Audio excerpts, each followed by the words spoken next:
guys, the big day arrived. The world final of the Elite Model Look is just about to begin here in Prague at the O2 Arena. You can feel this little anxiety in the air, but also it's a beautiful day full of joy because this is it and the show is just about to begin.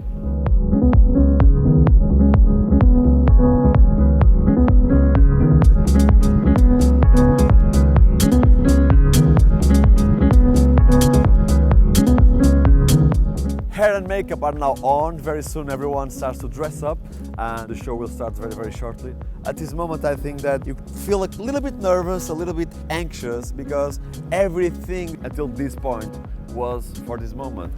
The casting, the national final, every day at the boot camp, the fittings, the Polaroids, the shooting, the rehearsal for this moment. But the world final is today. It can change your life and I'm sure it's gonna be a great show.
And the winners of the 40th Elite Model Look World Final are Miclate from Mozambique and Imade from Italy.